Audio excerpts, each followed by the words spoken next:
Meus amados irmãos, eu quero saudar a todos com a gloriosa paz do Senhor, amém.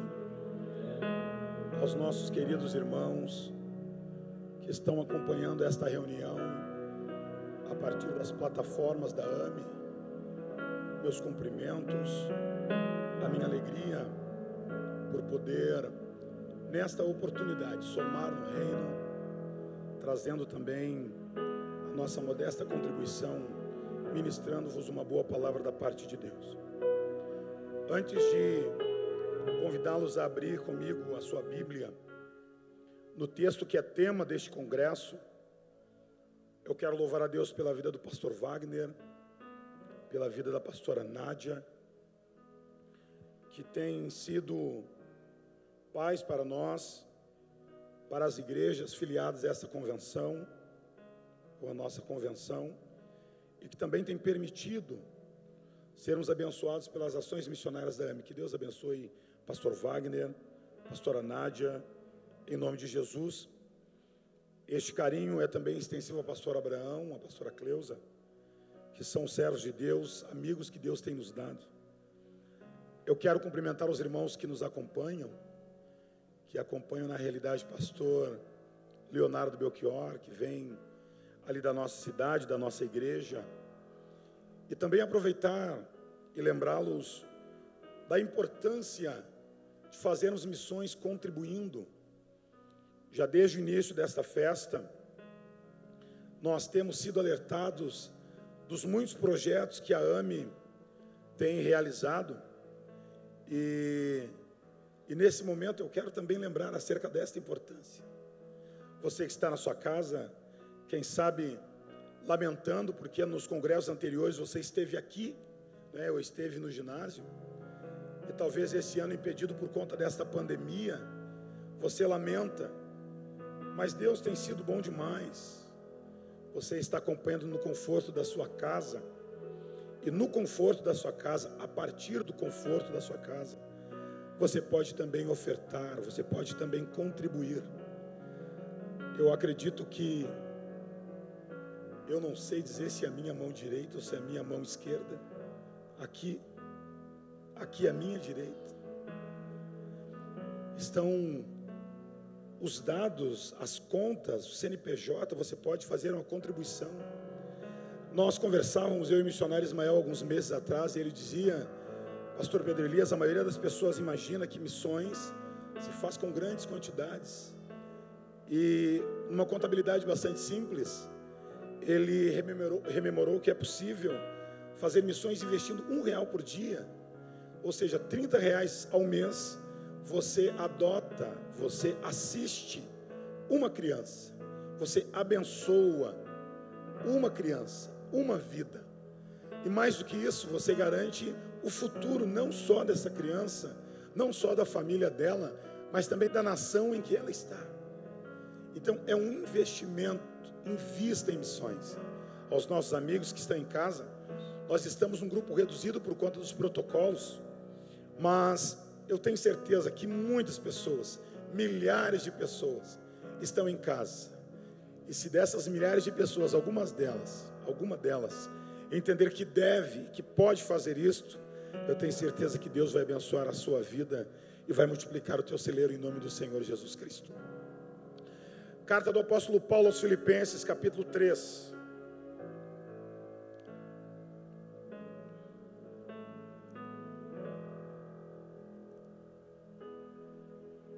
Nós vamos ler os mesmos versículos que foram lidos pelo missionário Ismael, e que são, na realidade, pastor Fabiano, o tema desse congresso. O 12º Congresso de Missões AME Luz das Nações. Filipenses, capítulo 3, versículo 13 e versículo 14, 2 versículos.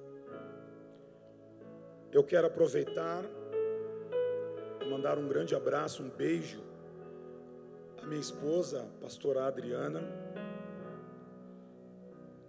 que excepcionalmente neste ano não pôde me acompanhar, está enferma, nós estamos orando por ela. Estou orando por ti, meu amor, eu te amo. Capítulo 3 de Filipenses, versículos 13 e 14. A palavra de Deus diz assim: irmãos, quanto a mim, não julgo havê-lo alcançado, mas uma coisa faço, esquecendo-me das coisas que para trás ficam e avançando para as que estão diante de mim, prossigo para o alvo, para o prêmio da soberana vocação de Deus em Cristo Jesus. Irmãos, quanto a mim, não julgo havê-lo alcançado, mas uma coisa faço, esquecendo-me das coisas que para trás ficam e avançando para as que estão diante de mim, prossigo para o alvo, para o prêmio da soberana vocação de Deus em Cristo Jesus. Podeis tomar assento?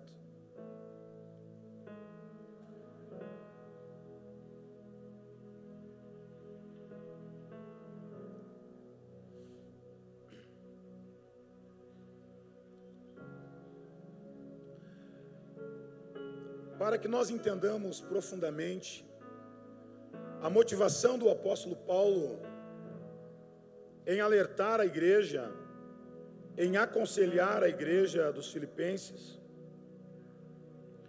é importante que nós entendamos que associação havia entre o apóstolo e os crentes da cidade de Filipos.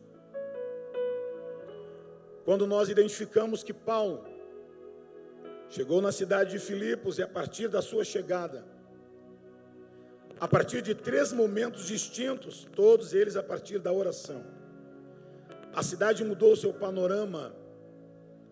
Um grupo de pessoas se tornou uma igreja forte, pujante, vibrante, uma igreja missionária. A igreja de Filipos era uma igreja missionária. E a prova está no capítulo 4 da carta do apóstolo aos Filipenses, quando o apóstolo Paulo agradece a contribuição daquela igreja para outras igrejas que passavam por momentos de dificuldade. Ou seja, a igreja dos Filipenses era uma igreja dedicada ao trabalho de missões. A base da igreja, que está registrado no livro de Atos, no capítulo 16, dos versículos 16 a 40, a base da igreja filipense estava pautada em 3 conversões. Primeiramente, a conversão de Lídia. A Bíblia diz que esta mulher era vendedora de púrpura. E num dia que o apóstolo Paulo foi procurar um lugar para orar, ele se encontrou com ela. E ele e Silas falaram de Jesus para ela. E ela aceitou a fé no Senhor Jesus Cristo. A Bíblia diz que ela constrangeu o apóstolo a ficar na sua casa. Ela queria que Paulo ficasse no seu lar. E Paulo então esteve na casa dessa mulher por muitos dias, diz a Bíblia. Quando ele saía para orar, segundo momento de oração, o apóstolo Paulo se depara com uma jovem escrava. Uma jovem escrava que, possuída por um demônio de adivinhação, dava muito lucro aos seus senhores. A Bíblia diz que, pela direção do Senhor Jesus, o apóstolo Paulo repreende o demônio na vida daquela mulher, daquela jovem. Ela é liberta. Por conta disso, Paulo e Silas são presos. E na prisão, pela meia-noite, eles cantavam e oravam ao Senhor. Então veja, ele procurava um lugar para orar e encontrou a primeira alma. Ele estava indo para a oração e se depara com a segunda alma. Agora ele está aprisionado e pela meia-noite, enquanto ele orava e cantava, a Bíblia diz que veio um terremoto e abalou os alicerces da prisão em que eles estavam. O carcereiro, entendendo que os presos estavam livres, ele intentou contra a própria vida. Ele atentou contra a própria vida, e antes que ele fizesse qualquer coisa, tendo de mão a espada, o apóstolo Paulo interviu e disse: não te faça nenhum mal, nós todos estamos aqui. Assim começa a igreja dos Filipenses: uma mulher rica, uma escrava e um funcionário público. Repita comigo: uma mulher rica, uma escrava e um funcionário público. Sim, porque o carcereiro era um funcionário público romano. É assim que começa a igreja. O que Paulo está dizendo no capítulo 3 é que a igreja deveria estar atenta, porque havia um grupo que nós conhecemos, ou que nós chamamos de judaizantes, e este grupo estava tentando impetrar uma doutrina falsa no seio da igreja. A doutrina dos judaizantes ensinava que as pessoas, para seguirem a Cristo, para se tornarem cristãos, elas precisavam necessariamente guardar a lei de Moisés. Ou seja, se as pessoas não guardassem a lei mosaica, segundo a doutrina dos judaizantes, de maneira nenhuma eles seriam enriquecidos espiritualmente. O apóstolo Paulo entendeu que essa doutrina nociva, que essa doutrina hipócrita, falsa, inverídica, uma vez semeada no seio da igreja, traria prejuízo, traria dano, iria sedimentar a fé dos irmãos em Filipos. Então, ele manda no capítulo 3 da sua carta a seguinte orientação: acautelai-vos dos cães, acautelai-vos dos maus obreiros, acautelai-vos da falsa circuncisão. Paulo alerta para 3 classes de pessoas que estavam se levantando no seio da igreja filipense.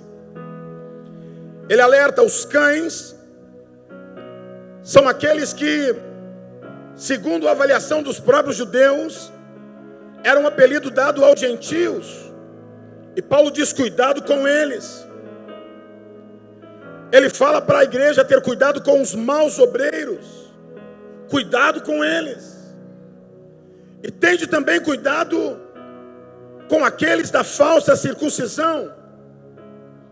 E no versículo 4, no versículo 3, ele diz assim: porque nós, vocês e eu, nós, é que somos a verdadeira circuncisão. Eles são a falsa circuncisão, nós somos a circuncisão verdadeira. Porque nós adoramos a Deus no Espírito, nos gloriamos em Cristo Jesus e não confiamos na carne. Paulo está dizendo, pastor Leonardo Belchior, os judaizantes são carnais. Os judaizantes pensam que entendem de algo que na verdade eles não entendem, mas nós entendemos.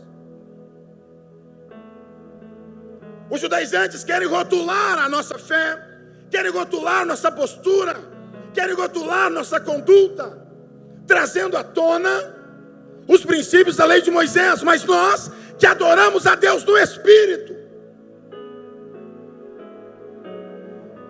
você que é atento à leitura do texto bíblico vai perceber que a palavra Espírito está com letra maiúscula, inicia com a letra E maiúscula.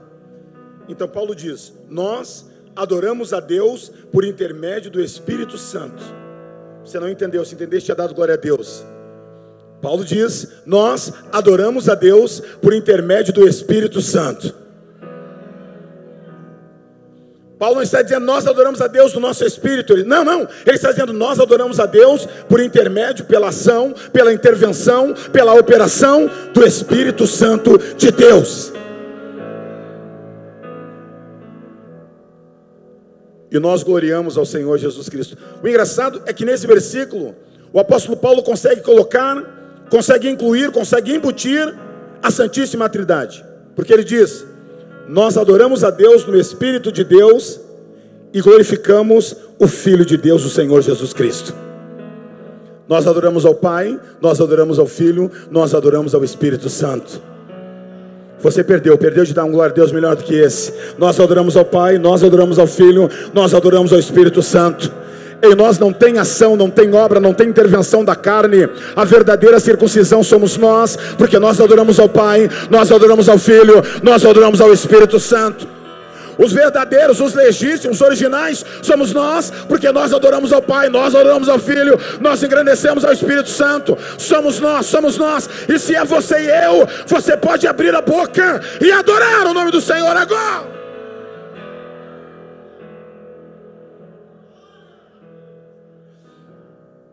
Aí Paulo usa um método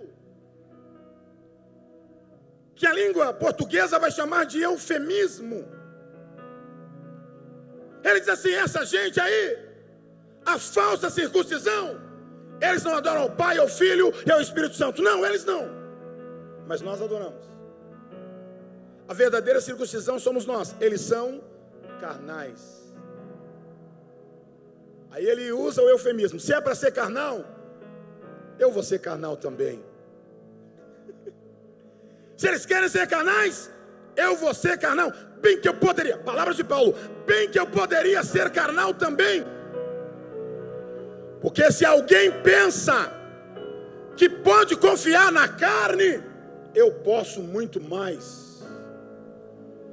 E aí ele abre o seu currículo: circuncidado ao 8º dia, da linhagem de Israel, da tribo de Benjamim, hebreu de hebreus, ou seja, pai hebreu, mãe hebreia. Quanto à lei, fariseu. Quanto ao zelo, perseguidor da igreja. Quanto à justiça que há na lei, irrepreensível.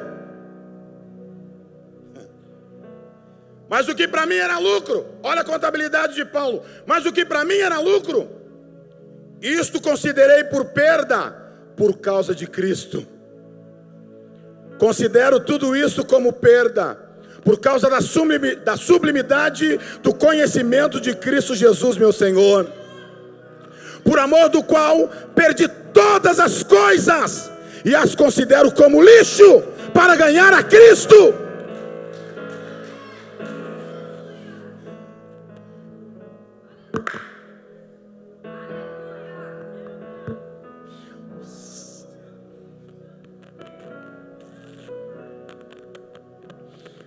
Tudo aquilo que para mim era lucro, eu considero lixo. A contabilidade de Paulo apresenta aquilo que parece lucro, ele considera lixo. Aquilo que parece lucro, ele considera refúgio. Ou seja, ser circuncidado ao 8º dia, ser da linhagem de Israel, ser da mesma tribo do rei Saul, ou seja, a tribo de Benjamim, ser filho de hebreu e ser hebreu, ser fariseu, ser zeloso, ter perseguido a igreja, quanto à justiça, ser irrepreensível, é lixo. É lixo. Para mim é lixo. Porque o que eu preciso, disse Paulo, é ganhar a Cristo e ser achado nele. Não tenho justiça própria que proceda da lei, senão a que é mediante a fé em Cristo, a justiça que procede de Deus baseado na fé. Olha isso. Para o conhecer e o poder da sua ressurreição e a comunhão nos seus sofrimentos, conformando-me com ele na sua morte, para que de alguma maneira eu possa alcançar a ressurreição dentre os mortos. Repita comigo: o verbo do capítulo 3 de Filipenses. Um pouquinho mais alto. O verbo do capítulo 3 de Filipenses é alcançar. Diga comigo: Paulo precisava alcançar. Diga mais alto: Paulo precisava alcançar. Diga: nós precisamos alcançar. Diga para quem está do lado: você precisa alcançar.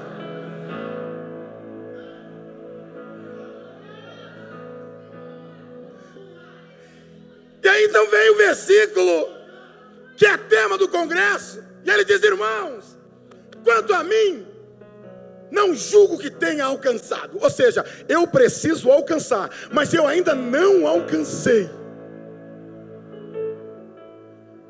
Mas uma coisa eu faço.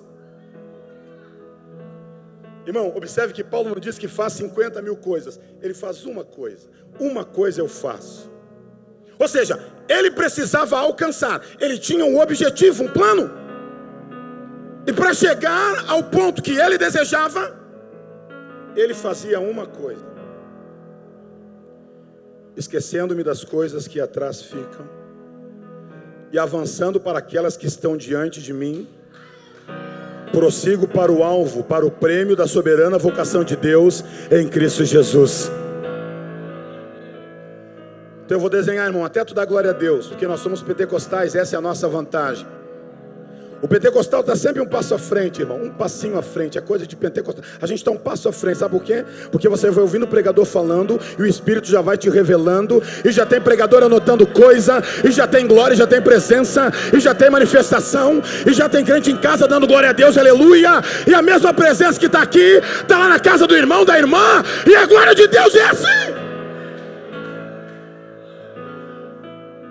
O que Paulo fazia?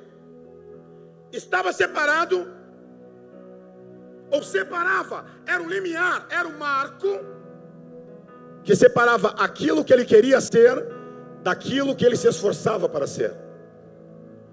Porque ele diz no 12, irmãos, quanto a mim, eu ainda não alcancei, mas uma coisa eu faço, uma coisa eu faço, mas é conjunção coordenativa, que denota a oposição, mas, uma, é um artigo indefinido, indicativo feminino singular, uma, mas uma, coisa é um substantivo feminino, tudo que existe, que possa existir, de natureza corpórea ou incorpórea, uma coisa eu faço é um substantivo de verbal, que indica ação de fazer, de executar, de realizar, é o verbo fazer, conjugado na primeira pessoa do singular, no presente indicativo. Ele diz: uma coisa eu faço. Não é o meu pastor que faz, não é a minha mãe que faz, não é a minha avó que faz, não é meu tio que faz, não é o meu pregador preferido que faz, não é os irmãos da AME que fazem, não é a congregação que faz, eu faço. Paulo diz: uma coisa eu faço. E esta coisa que Paulo faz está separada em 3 instantes. Ele esquece, ele avança, ele prossegue. Repita comigo: esquecer, avançar, prosseguir. Mais uma vez: esquecer, avançar, prosseguir. Última vez: esquecer, avançar, prosseguir. Até você dar glórias a Deus. Esquecer, avançar, prosseguir.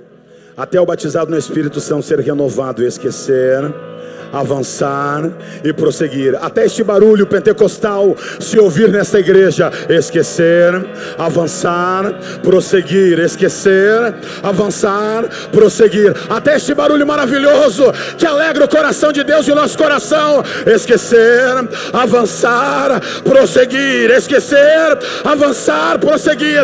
Só quem quer esquecer, quem precisa avançar, está disposto a prosseguir, levanta a mão e adore ao Senhor agora.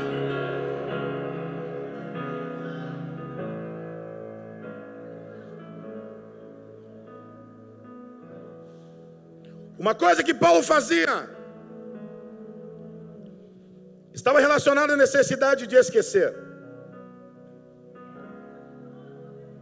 Eu acabei de ganhar aqui um livro do meu amigo pastor Josequiel Silva, O Segredo do Lar Feliz. Obrigado, pastor, eu te amo. Ele lembrou que quando nós éramos jovens, nós éramos concorrentes. Eu perguntei para ele se na igreja dele ele não tocava bateria. Ele disse não. Eu digo também, nunca tocou nada. Nós tocávamos. Eu era baterista de uma banda em Porto Alegre, ele era baterista de uma banda em Sapiranga. Só que o baterista lá de Porto Alegre tocava melhor que o baterista lá de Sapiranga. Na verdade, esse livro é um pedido formal de desculpas. Me desculpe por ter empatado teu ministério durante a nossa adolescência. Te amo, querido, obrigado. O que é interessante, agora nós estamos aqui, líderes, pastores, servindo a Deus com alegria. Nós não nos afastamos do altar.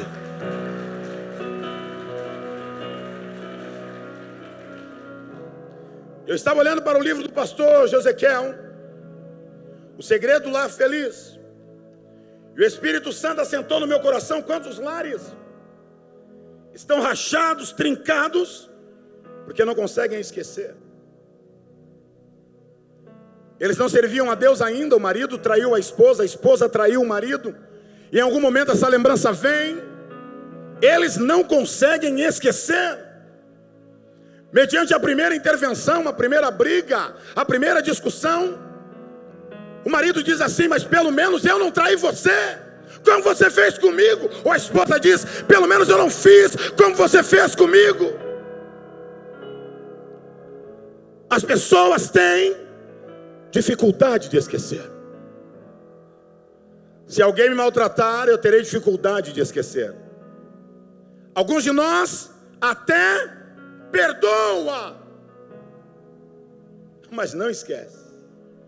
Eu te perdoo, meu irmão, mas não esquece. E Paulo diz: esquecendo-me das coisas que atrás ficam.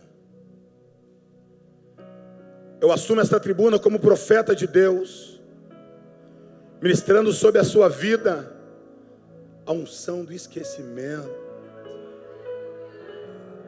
Quem recebe? Irmão, você está recebendo meia boca, porque nem todo mundo levantou a mão. Para receber de verdade tem que levantar a mão de verdade. Eu quero ver mãozinha levantada. Tem que levantar a mãozinha. Eu ministro sobre a tua vida a unção do esquecimento.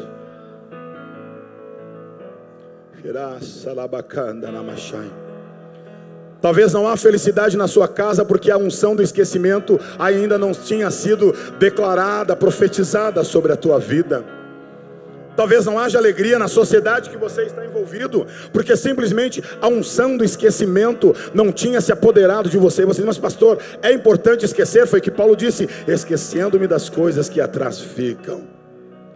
Eu imagino quão difícil foi para Paulo esquecer as horas aos pés de Gamaliel. Eu imagino como foi difícil para Paulo esquecer os cabelos das irmãs nas suas mãos e ele as tirando de dentro de casa. Esquecendo-me das coisas que atrás ficam. Deus tem uma capacidade de esquecer. Deus esquece. Será, pastor? É o que diz Miqueias, capítulo 7, versículo 18 e 19. Quem, ó Deus, é semelhante a ti, que perdoas a iniquidade e te esquece das transgressões do restante da tua herança. O Senhor não retém a sua ira para sempre, porque tem prazer na misericórdia. Isso aqui é para você dar glória a Deus, irmão. Se você não der glória a Deus, você não está entendendo o que eu estou falando. Tornará a ter compaixão de nós, pisará aos pés das nossas iniquidades e lançará todos os nossos pecados nas profundezas do mar.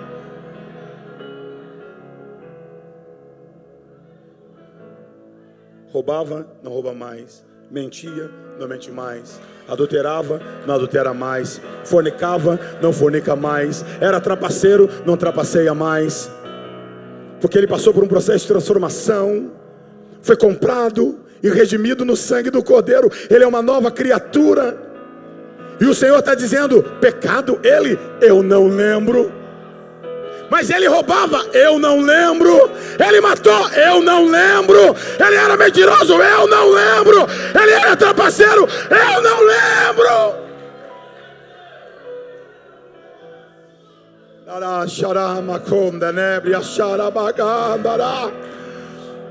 Quantos querem ter os seus pecados esquecidos pelo Senhor? Levanta a mão comigo assim, levanta a mão. Onde estão aqueles que adoram ao Senhor, que exaltam a Ele na beleza da sua santidade? Esqueça, perdoa, esqueça. O profeta Isaías, diferentemente de Miqueias, foi ainda mais contundente.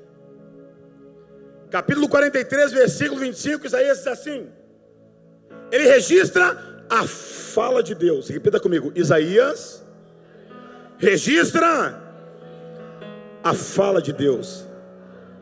Mais alto: Isaías registra a fala de Deus. Ó, você quer Deus falando: eu mesmo sou o que apago todas as tuas transgressões. Eu vou repetir, isso é Deus falando: eu mesmo sou quem apago todas as tuas transgressões. O que é interessante é que o Senhor não apaga as nossas transgressões por amor a nós. Ele apaga as nossas transgressões por amor a Ele. Ele diz: eu mesmo sou o que apago todas as tuas transgressões por amor de mim. E do teu pecado eu não me lembro mais. Aleluia. Repita comigo: esquecendo das coisas que ficam para trás, que ficaram para trás. Diga mais uma vez: esquecendo das coisas que ficaram para trás. Última vez: esquecendo das coisas que ficaram para trás.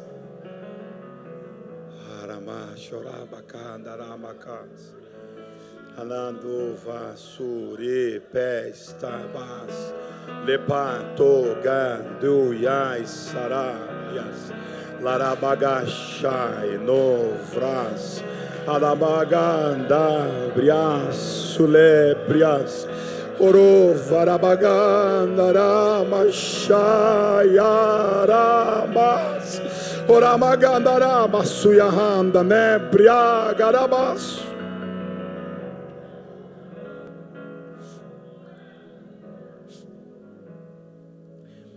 A primeira ação do apóstolo Paulo, portanto, é esquecer das coisas que ficaram para trás.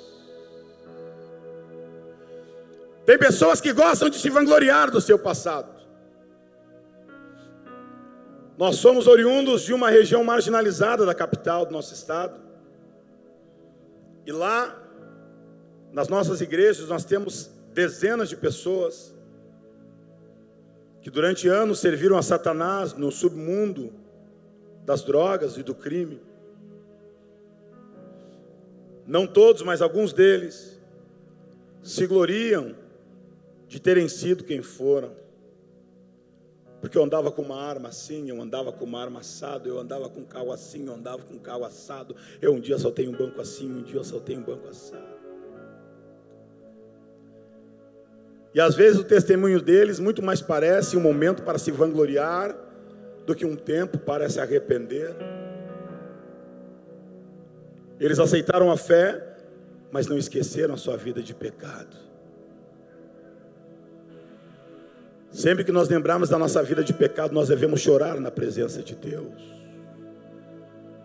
pedir a Ele misericórdia, porque cada vez que você pedir misericórdia com o coração contrito e quebrantado, você vai olhar para o céu e de maneira verdadeira você vai ver Deus dizendo assim: eu já nem me lembrava disso. Porque Deus esquece e Ele apaga as nossas transgressões. Eu ouvi uma história na minha adolescência, que um grande pregador estava orando na sua casa, no quarto da sua casa, e ele ouviu um barulho na sala. Quando ele chegou na sala, Satanás estava materializado na sala da casa desse pastor. Satanás tinha nas mãos um caderno e uma caneta. E naquele caderno e caneta estavam escritos todos os pecados daquele reverendo. Todos. Todos. Um a um. Um a um. Um a um. O pastor sentou na sala e perguntou: o que você está fazendo aqui, Satanás? Satanás disse: eu tenho registrados todos os teus pecados. Eles estão todos aqui. Dá uma olhadinha, disse Satanás, veja se eu esqueci de alguma coisa. Aquele pastor calmamente tomou nas mãos do caderno e confirmou a veracidade de cada ato que infringia a santíssima pessoa do Senhor Jesus Cristo. Ele disse: é verdade, Satanás, eu acredito que todos os meus pecados estão aqui. Satanás, em tom irônico, perguntou: eu esqueci de alguma coisa? Ele disse: sim. Você esqueceu de escrever embaixo que o sangue do Senhor Jesus Cristo me purificou de todos esses pecados. É tempo de esquecer os teus pecados. É tempo de esquecer a velha vida que você vivia. Porque a primeira coisa que Paulo fazia era esquecer. A segunda ação do apóstolo Paulo, já estou encerrando, é avançar.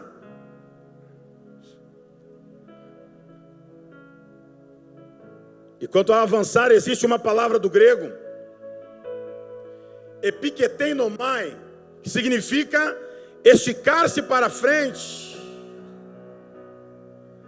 Naturalmente o apóstolo lembrou-se das Olimpíadas, quando os atletas se perfilavam, e quando era dada a largada, eles avançavam. Na realidade, o último terço da prova é aquele que exige mais de quem está disputando a corrida. Quando está quase perto do seu objetivo, você pode ver que o corredor arremessa, ele estica o corpo para frente. E é essa palavra que Paulo usa, avançando. Então no passado, Paulo esquece. No presente, Paulo avança. Para que no futuro, ele possa alcançar o alvo. Na minha avaliação, Paulo também recorre aos Jogos Olímpicos para lembrar da prova de arco e flecha, quando o arqueiro está diante do alvo, que no grego é chamado de escopos. Ele vai enteçar o arco e arremessar a flecha para alcançar o alvo, o escopos. Então Paulo diz: uma coisa eu faço, eu me esqueço do passado, eu avanço no presente e prossigo para o futuro.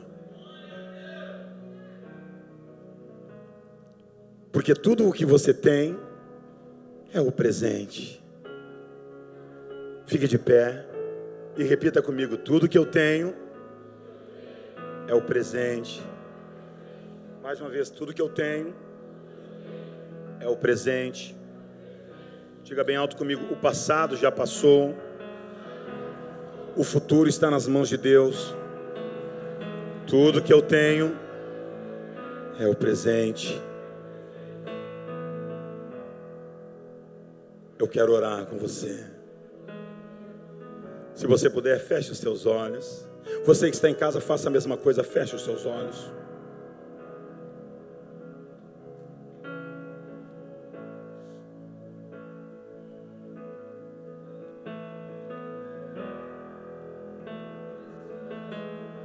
Você já está orando? Vamos orar. Meu Deus,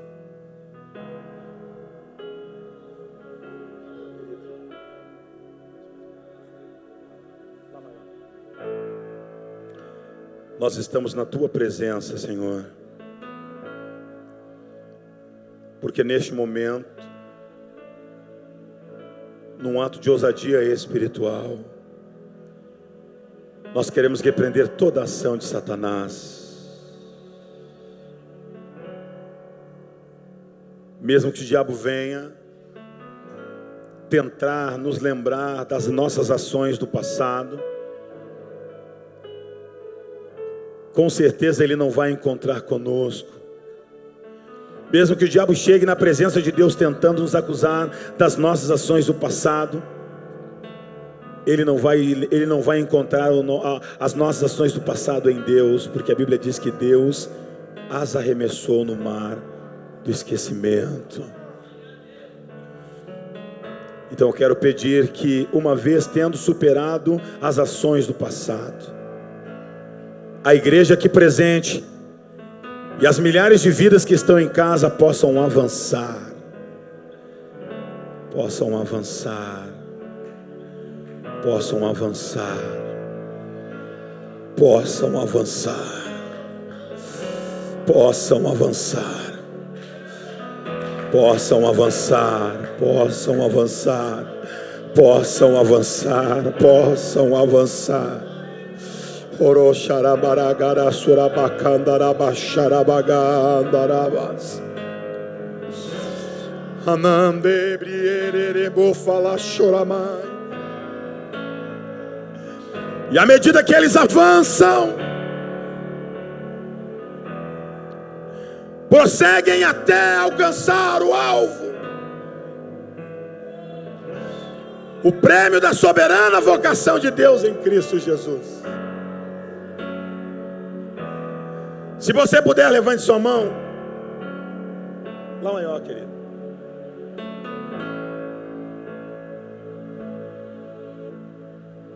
Tem um hino na harpa cristã que, se fosse declamado tal como poesia, diria o seguinte: mais perto quero estar, meu Deus, de ti.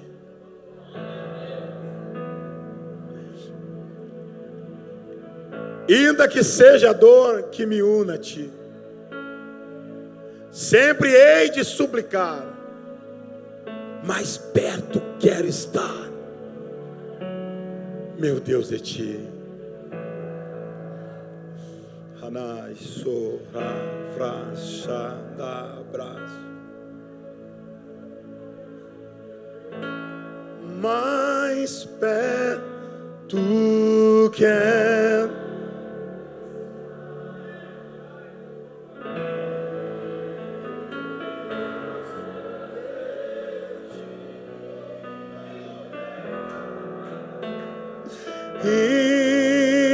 Ainda que seja a dor que meu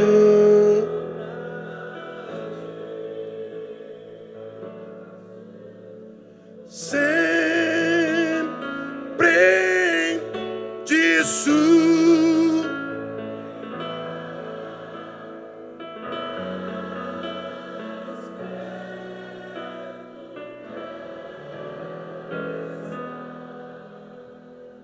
mais tu queres.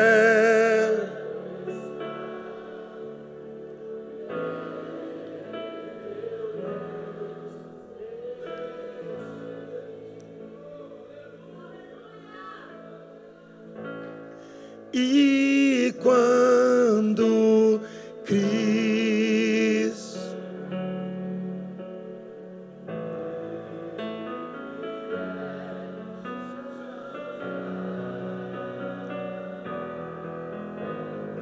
nos céus com você irei morar, irei oremanda namos tueves, então me alegro,